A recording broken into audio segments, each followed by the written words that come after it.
Sometimes you find things that you weren't looking for. So, the next story is about these guys.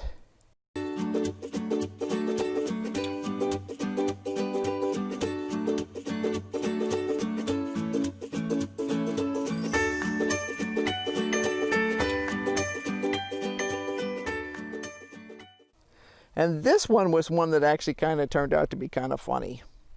So when you're growing corn and you have a windy environment like we do, the ends of the corn leaves will get sort of whipped around by the wind, and you'll wind up with this sort of shredded look to them.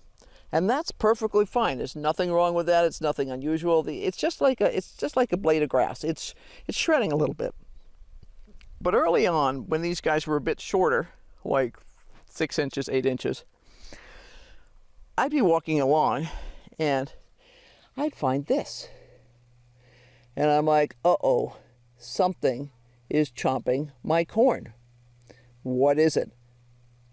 I've never seen anything chomp my corn before, but I was concerned early on that we might have problems with crows or other birds. Jays will sometimes dig up corn or peas. But I set my mouse traps and my rat traps and everything else. I couldn't find anything. And I'm out here one day, and my helper Isa comes along, and she's purring on me, and Jack is checking out things, the usual.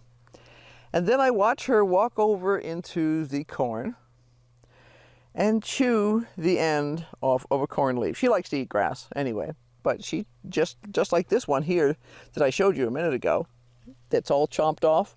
That was probably her. That wasn't some crazy bird or crazy bug. That was Isa.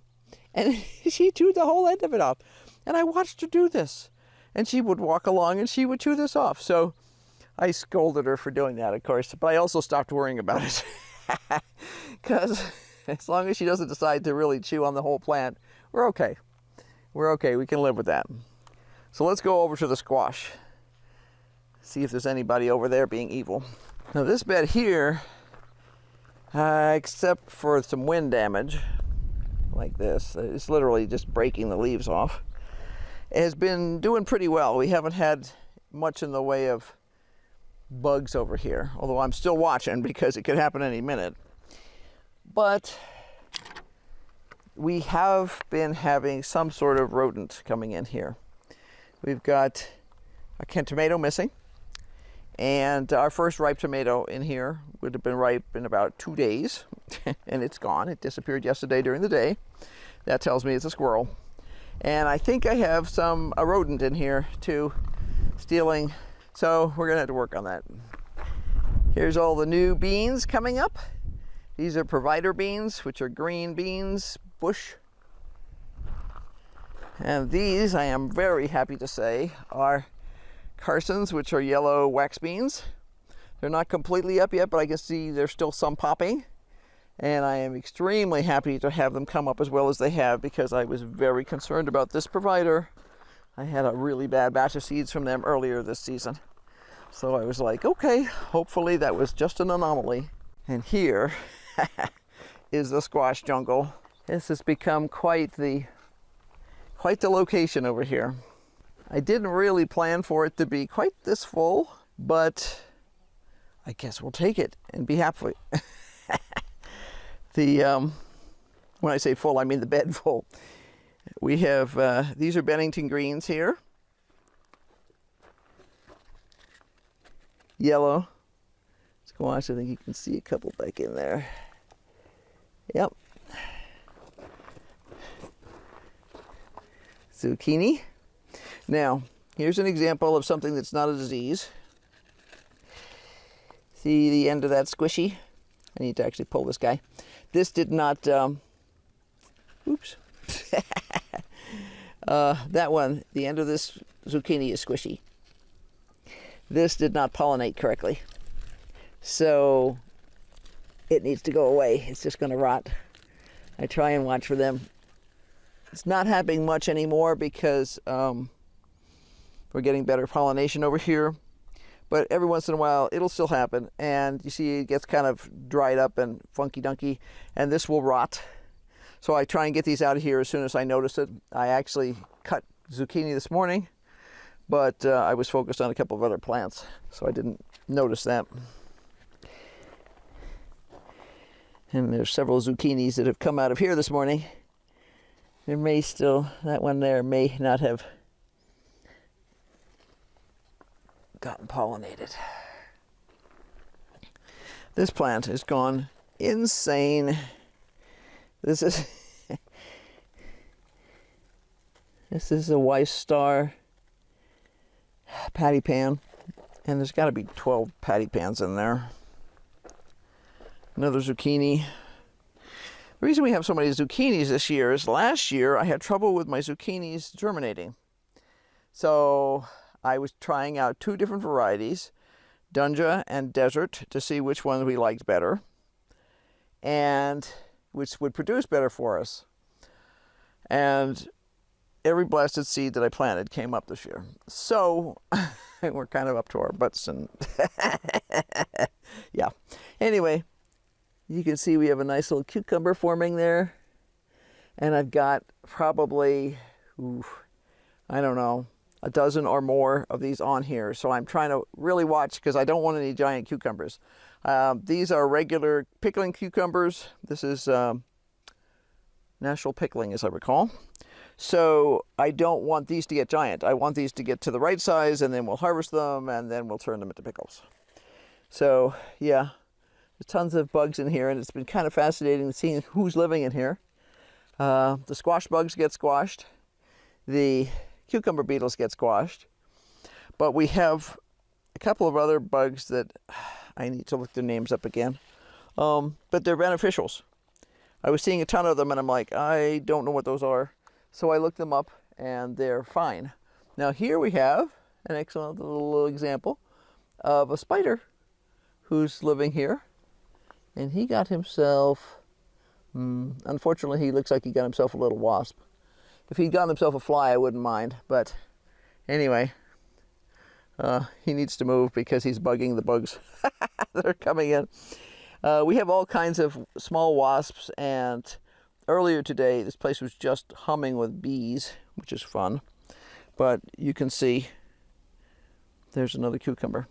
So I'm trying to be careful in here, not to unseat anybody from their appointed rounds. But yes. Now, over here, we had something odd happen. This plant here, and I've never seen this happen before here, but it happened on 2 plants this year, and only with this new compost. So I'm kind of wondering if it could have been the compost. This cantaloupe, planted about a week after it had been planted, all of a sudden, this leaf that was here, and this part of the stem here got brown and mushy, and I immediately cut them off.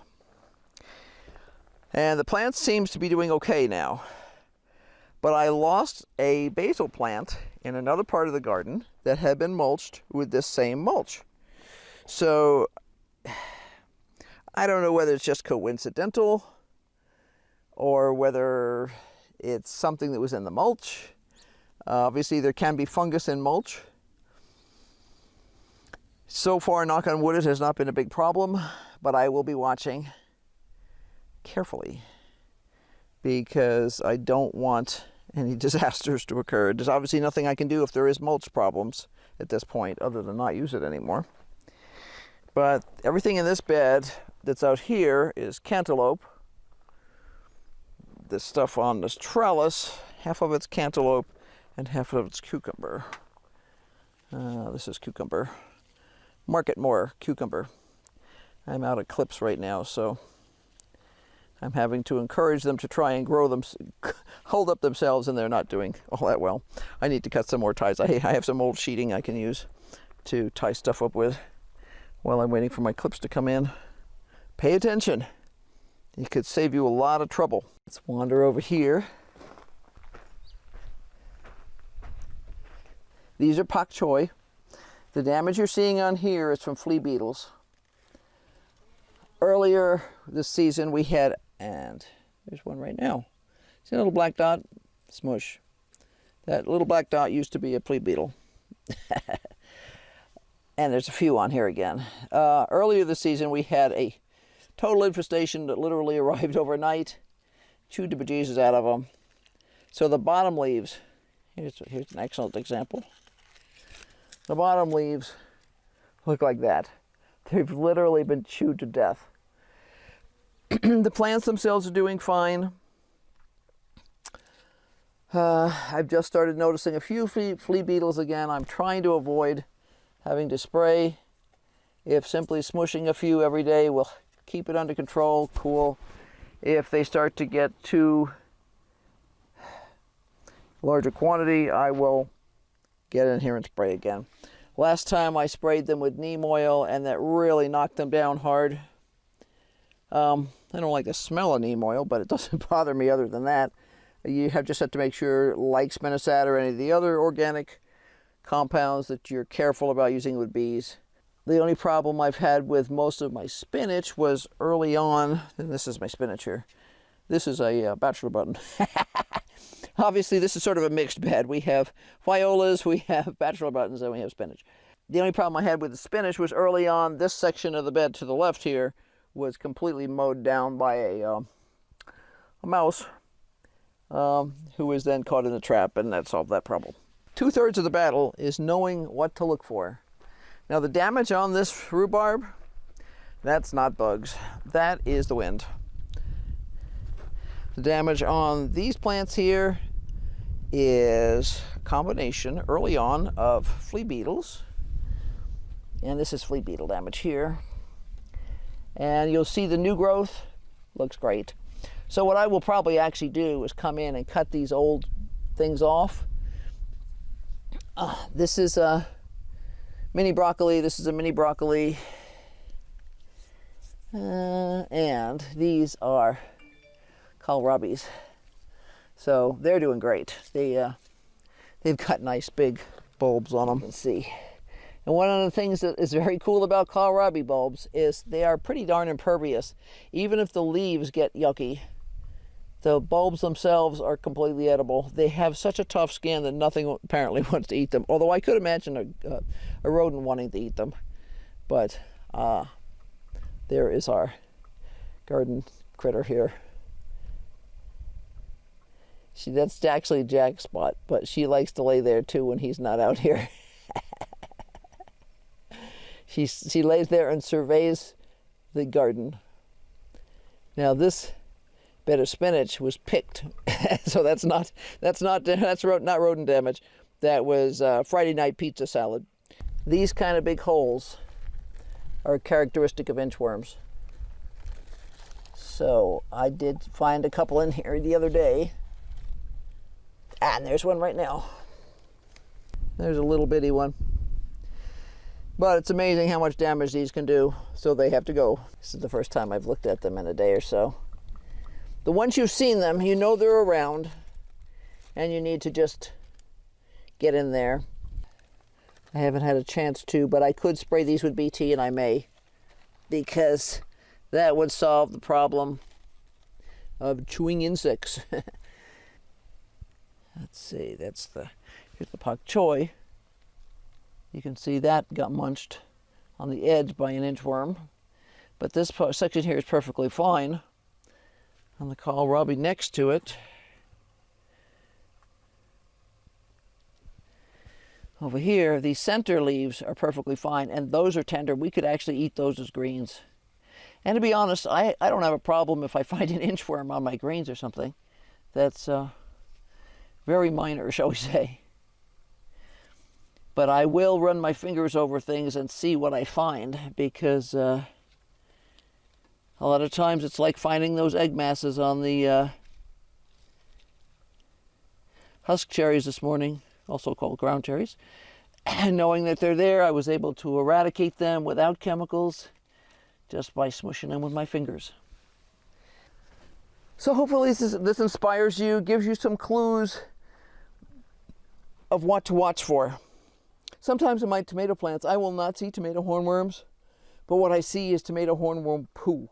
That lets me know that there's something going on and I need to be watching for it. Same thing with these. I spot the fact that there's holes. I know there's something chewing them, and something that's in the middle of a plant like leaf like this, that means it's likely to be a worm of some sort. Getting them early, catching them now before they reproduce, before they can do major damage, is definitely the preferred technique. So hopefully you find this useful. Be sure to like, subscribe, hit that notification bell. So until next time, bye.